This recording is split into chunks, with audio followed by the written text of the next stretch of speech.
Merci beaucoup aux trois précédents speakers. Et je voudrais accueillir sur scène maintenant Stéphane Boujna d'Euronext, Martin Stéphan de Carbios, Pierre-Henri Chapas de Rothschild et Sylvie Guioni de l'AGFI.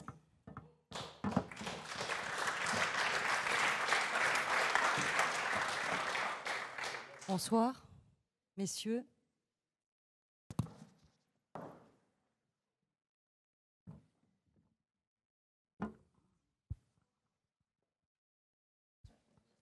Non, je vais m'asseoir, mais je vous laisse vous asseoir à votre tour. Je crois qu'il y a un siège de plus. Formidable. Merci d'être présent pour ce sujet traitant du financement des entreprises innovantes avec l'alternative en matière de financement de la bourse aux capitaux privés.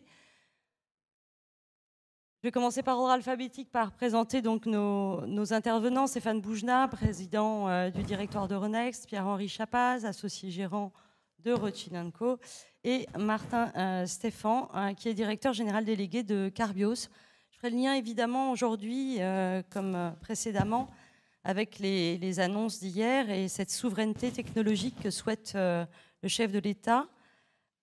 À l'évidence, on a plus de gazelles que de licornes aujourd'hui en France. Et on a vu émerger Voodoo parmi les licornes, mais en faisant entrer un fonds chinois, Tencent, à son capital. Et donc voilà, il a pris place auprès de Blablacar, Deezer, Doctolib. Mais aucune de ces entreprises n'a mentionné son intention d'entrer en bourse. Alors je voudrais qu'on soit très concret et donner la parole d'abord à Martin Stéphan. Votre parcours, celui de Carbios plus exactement, a été très tôt tourné vers le marché. Quelles sont les difficultés qu'on rencontre? Pourquoi n'est-ce pas si facile que cela? Même si vous avez un beau parcours, et jusqu'au mois de juillet encore, on l'a vu avec les cours de votre entreprise. Oui, merci. Certains se posent peut-être la question, mais qu'est-ce que Carbios fait dans cet aimable auditoire? Alors, nous sommes de la technologie, on n'est pas digital, mais on est dans la technologie, puisque Carbios est la première et la seule société au monde à avoir développé des technologies biologiques pour trouver une solution pour la fin de vie des plastiques. Donc nous utilisons des outils biologiques que sont des enzymes qu'on a développés nous-mêmes pour ou bien dégrader ou bien recycler le plastique. Donc c'est de l'innovation, c'est de la technologie, c'est simplement que ce n'est pas dans le domaine digital. Et nous sommes, je pense, confrontés aux mêmes problématiques que d'autres sociétés dans le digital qui doivent lever des fonds. Donc Carbios a cette particularité d'avoir été lancé par un fonds de venture qui s'appelle Truffle Capital, qui est ici à Paris, et qui très rapidement a souhaité que Carbios soit coté sur Euronext pour pouvoir financer un important programme de recherche collaboratif qui associait la recherche privée et la recherche publique. Et donc ça nous a permis comme ça de passer ce premier stade, un programme de recherche de 5 ans qui a coûté grosso modo 20 millions d'euros, financé moitié par de l'argent public français, moitié par Carbios, l'argent qui était levé en partie à la bourse, en partie par le VC.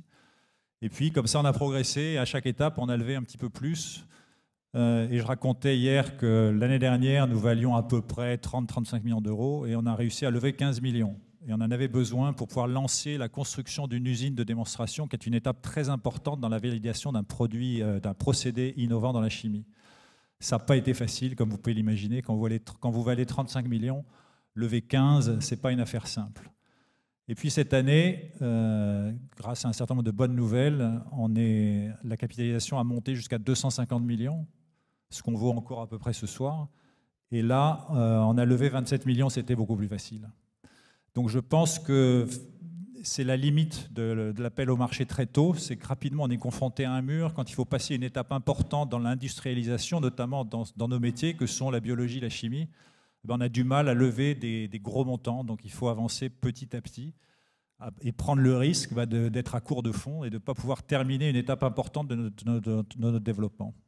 Stéphane Boujna, le parcours de Carbios est un peu exceptionnel, mais il y a des règles qui sont communes à toutes les entreprises.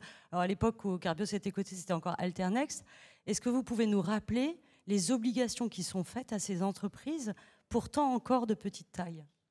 Non, on a maintenant une segmentation très diverse avec ce qu'on appelle Euronext Access, Euronext Growth. On a segmenté tout un parcours qui permet, avec des obligations d'information et de reporting assez souple pour permettre aux petites entreprises qui ne sont pas encore profitables de lever des fonds sur le marché, parce que le plus important, vous l'avez dit, c'est d'avoir une solution à chaque étape du développement. Encore une fois, le financement par les marchés, c'est une solution parmi d'autres. Il y a une réalité qui s'est transformée depuis 10 ans, c'est qu'il y a 15 ans, il y avait le venture capital et puis un tout petit peu de private equity et puis la bourse. Et donc, dès qu'on voulait entrer dans une levée des fonds propres de manière significative, il n'y a pas d'autre solution. Aujourd'hui, il y a toute une palette, une diversité extrêmement segmentée, extrêmement profonde d'investisseurs en fonds propres qui permettent d'adresser avant la bourse ou jamais les besoins de fonds propres des différentes entreprises. Donc, la bourse n'est pas en concurrence avec les investisseurs en fonds propres. Elle est quelque chose de particulier, qui est le fournisseur de liquidités de dernier ressort. Les investisseurs en fonds propres, ils ont un projet qui est spécifique, c'est de faire de la plus-value pour leurs investisseurs, de répartir des risques dans un portefeuille de projets et puis de vendre quand ça marche, soit en bourse, soit un industriel, soit un autre fonds. Et nous, ce qu'on essaye de faire, c'est d'être très différent, d'être le facilitateur qui permet non pas de se projeter comme un objet qui va être vendu, mais comme un objet qui a vocation à croître et à être consolidateur, à transformer son industrie. Mais ça correspond ou pas à une phase du projet. Et ça a certaines limites, mais c'est ce que vous décrivez et la contrepartie d'avoir une machine pour imprimer de l'argent que vous venez de décrire, c'est que quand la valorisation est là, il n'y a pas d'outils aussi puissants qui permettent de lever des fonds propres auprès d'une communauté d'investisseurs aussi profond et d'offrir une liquidité absolue qui permet d'incentiviser le management sans une sophistication trop forte, qui permettent d'adresser des investisseurs qui comparent votre projet à d'autres projets en leur offrant une liquidité absolue. Donc, je vraiment insister là-dessus. Le financement des fonds propres par les marchés, c'est une solution parmi d'autres. C'est une solution dont on observe qu'elle est souvent un accélérateur de croissance, parce que comme la barre en termes de transformation d'entreprise est assez haut, il faut passer de la discrétion, non pas l'opacité, mais enfin la discrétion à être public. Il faut passer d'une possibilité à faire des U-turns très rapidement à manager les attentes. Donc, ce n'est pas un board qui dit, bon, finalement, laisse tomber tout ça, on fait complètement autre chose. Il faut accompagner les investisseurs dans tout U-turn. C'est un système où on raconte tout le temps ce qu'on fait. On doit dire ce qu'on fait, on doit faire ce qu'on a dit, ce qui est un peu différent, pas complètement différent, mais qui crée une contrainte de transparence. Et c'est souvent un accélérateur de transformation de la boîte. Ce n'est pas le seul. Il y a des fonds de private equity qui font ça très bien aussi. Ce n'est pas le seul, mais c'est au moins un vecteur de transformation qui est normé, qui est prévisible et qui est connu. Donc ça permet à un certain moment de la croissance d'une boîte d'être cet accélérateur de croissance. Mais il y a beaucoup d'autres approches. Je crois que quand même, et puis je vais m'arrêter là, quand même il y a une vraie différence. Si on croit que le pire est derrière et le meilleur est devant, il faut aller en bourse avec une décote d'IPO. Si on pense que le meilleur est passé et que le pire est devant, il vaut mieux se vendre à un fonds de private equity avec une prime de M&A. Et donc, c'est à la fin, c'est peut-être un peu simple. Là, qui réagit à côté. C'est peut-être un peu simple de dire les choses comme ça, mais parce que c'est vrai que le dual track est devenu une pratique courante et c'est bien. Maintenant, le prospectus d'IPO est une manière de mettre la pression sur le fonds de private equity en disant si tu ne me fais pas une grosse prime, voilà le prospectus et je vais demain en bourse, même avec une décote d'IPO, mais au moins je reste chez moi. Sinon, mon alternative est crédible, c'est le marché. Donc tout ça existe et c'est très bien. Et il faut que chacun prenne le financement par les marchés pour ce qu'il est, mais pas plus. Pierre-Henri, je ne sais pas si vous avez vu vous amuser aux propos de M. Boujna. Effectivement, la bourse n'est peut-être pas que le seul intérêt n'est pas forcément la levée de fonds. Donc peut-être que vous pourriez mettre en évidence ce qu'apporte une cotation. Mais nous dire si vous auriez été conseil, une petite entreprise, d'aller vers le marché. Est-ce qu'il n'y a pas une taille minimale ou un seuil de développement auquel ça commence à devenir effectivement intéressant et utile? Pour simplifier, je crois que lorsqu'une entreprise rentre en bourse, elle le fait en vérité pour 3 objectifs. Le premier, ça peut être effectivement, comme le disait Stéphane, lever des fonds et avoir accès au marché de capitaux. Le second objectif, ça peut être aussi de créer une monnaie d'échange qui puisse permettre ensuite de financer la croissance de l'entreprise lorsque notamment celle-ci veut acheter une autre entreprise avec ses propres titres, au lieu d'utiliser des ressources en cash qui parfois sont raréfiées et coûtent également cher. Et puis le troisième objectif qui est important, on y reviendra lorsqu'on parlera des enjeux de souveraineté, c'est la liquidité, c'est-à-dire permettre à des investisseurs de sortir, puisque les investisseurs ont vocation, mine de rien, à sortir à un moment donné. La vraie contrainte, en fait, pour moi, c'est pas tant l'organisation de la cotation, parce qu'organiser une cotation, c'est publier un rapport annuel, c'est faire une communication au marché. Bien sûr, ça demande un effort que toute entreprise se doit d'entreprendre, et donc elle se doit de se structurer pour le faire, mais c'est gérable. La vraie contrainte, et je rejoins également là ce que commence à introduire Stéphane, c'est d'être prévisible. C'est-à-dire qu'une fois que vous êtes en bourse, il est très difficile de décevoir le marché. On peut le décevoir une fois, mais pas beaucoup plus. Sinon, le parcours boursier devient très difficile parce que les investisseurs s'en vont et la confiance se rompt. Et donc l'equity story, comme on appelle, c'est-à-dire l'histoire que l'on raconte au marché, est impactée. Alors, pour répondre à votre question qui est de dire à partir de quand est-on prêt, moi je dis on est prêt quand on est capable de livrer une histoire qui donne de la prévisibilité. Donc on peut se dire que c'est parce qu'on est gros, on peut se dire que c'est parce qu'on est jeune, mais qu'on a une stratégie de croissance qui est très concrète. C'est quand même ça le vrai critère.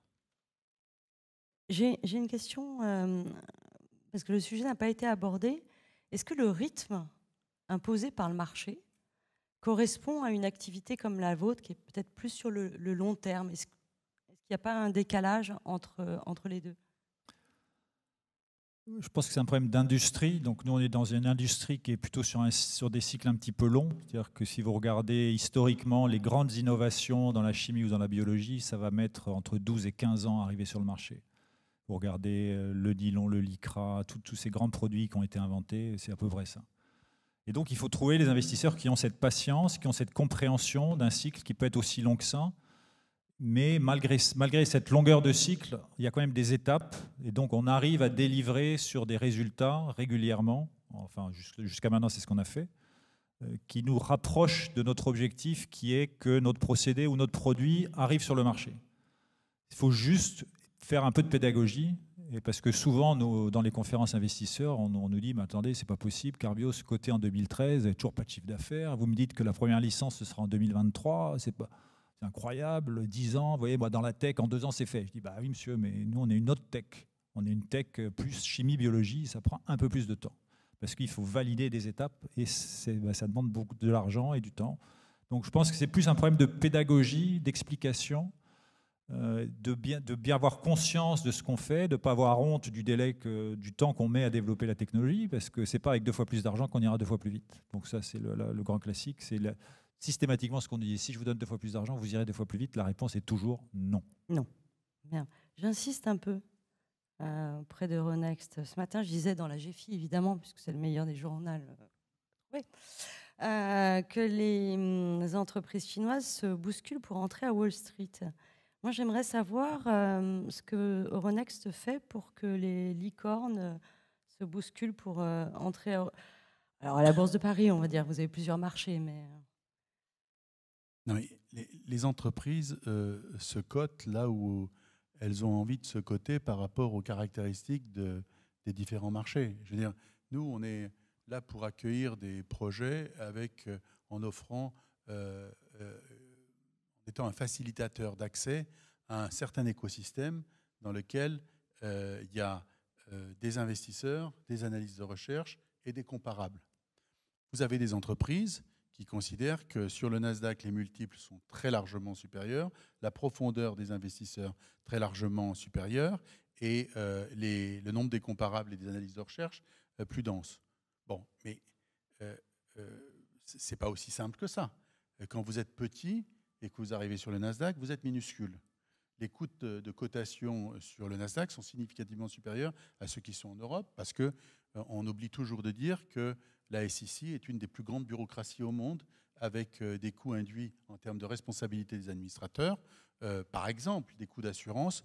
Quand vous vous cotez sur un marché européen et que la boîte brûle le cash et disparaît, c'est la faute à pas de chance. Quand vous brûlez du cash et que vous disparaissez aux États-Unis, le plus probable, c'est que vous allez trouver un avocat qui va engager une action contre les board members en disant « Démontrez-moi que vous avez bien pris les dispositions qu'il fallait prendre au moment où vous avez eu les premiers signes annonciateurs de la difficulté de l'entreprise. » Donc, il faut s'assurer contre ces risques-là. Donc, c'est des mondes différents. Alors, les multiples sont supérieurs, les coûts de cotation sont plus importants, la visibilité est incertaine par une boîte plus petite. Vous avez nous, on a un modèle qu'on appelle le European Tech Hub, c'est-à-dire qu'on cote sur les marchés Euronext des entreprises technologiques de pays qui ne sont pas des pays Euronext. Donc, on a 1500 sociétés cotées sur Euronext, on a à peu près 500 sociétés tech en comptant assez large la définition de ce qui est tech, mais disons 300 vraies tech. Et on a de plus en plus qui viennent d'Italie, d'Espagne, de pays qui sont hors Euronext. Pourquoi ils viennent? Parce que souvent le marché local, très local, n'est pas assez profond pour faire de la tech et le Nasdaq est trop loin. Et que le mi-chemin qui tient la route en termes de liquidité, c'est sûr. Il faut bien comprendre que le driver de la cotation, je crois, surtout par rapport à la question précédente, c'est les comparables. C'est-à-dire que les gens vont investir là où ils peuvent comparer des gens qui font à peu près la même chose ou dont on leur raconte une histoire qui leur permet d'introduire un peu de prévisibilité.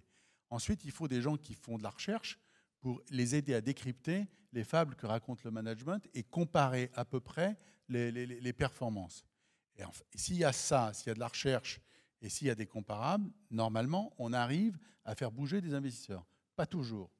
Mais dans le monde des medtech et des pharma en général, les gens qui investissent dans les pharma, les grosses, et la biotech, qui est en fait l'outsourcing de la R&D des pharma, la biotech, c'est en fait de la R&D de pharma capitalisée assez largement en business model. Eh bien, là, tout le monde comprend ce que c'est qu'un essai clinique, tout le monde comprend ce que c'est les phases d'autorisation de mise sur le marché, et tout le monde comprend qu'il y a un délai entre la génération de cash flow et le lancement du projet. Donc, l'important, c'est l'existence de comparables. On me presse, mais j'aimerais avoir, Pierre-Henri Chapas, votre point de vue sur la dimension pan-européenne d'un marché tel qu'une entreprise comme Euronext qui a 6 et peut-être demain 7 marchés. Est-ce que ça peut apporter effectivement quelque chose à des entreprises qui ne sont pas encore des grandes capitalisations, cette dimension pan-européenne? Est-ce que c'est une visibilité supérieure? Je crois que de toute façon, on n'a pas le choix et que c'est totalement nécessaire. Je pense qu'aujourd'hui, par rapport à ce qu'on n'avait pas avant, on a en Europe et en particulier en France aujourd'hui des licornes. Certains disent 10, moi je pense qu'il y en a probablement plutôt 20. 25 en 2025. Probablement, mais vous allez voir qu'on va y arriver bien avant. Et que ces entreprises, elles sont financées par des investisseurs financiers qui, à un moment donné, vont vouloir sortir parce qu'ils peuvent sortir. Bon. Et s'ils sortent, aujourd'hui, ils ont comme alternative, effectivement, soit la sortie auprès d'industriels dont beaucoup seront étrangers, soit la sortie boursière qui, parfois, par manque de comparables sur le marché européen, se passera en dehors de nos frontières. Et donc, pour rejoindre ce que le président disait hier soir, il est nécessaire, en termes de souveraineté, à la fois française, mais également européenne, de créer le climat d'un véritable marché tech en Europe. Et aujourd'hui, je crois qu'on a absolument tous les atouts pour le faire, parce qu'on a les entreprises qui ont atteint la taille critique, on a les intervenants de marché comme Euronext et le régulateur en France comme l'AMF qui comporte des gens particulièrement compétents, et on a un écosystème politique qui entraîne ça. Après, il ne faut pas se mentir, il va falloir que certains se lancent. Il n'y a pas de comparable direct à Doctolib, il n'y a pas de comparable direct à OVH, il n'y a pas de comparable direct à Voodoo, il n'y a pas de comparable direct à Believe Digital. Voilà. Ce que je veux dire, c'est que oui, on va manquer de comparables, mais il faut se lancer. Et pour se lancer, il va falloir que l'on crée les conditions probablement d'incitation financière à le faire, sous l'impulsion des États. Il faut se dire les choses. Alors, vous ne cachez pas certains obstacles, mais c'est une note optimiste. Et comme on me demande de terminer, je trouve très bien de terminer ainsi. Je vous remercie beaucoup, messieurs. Et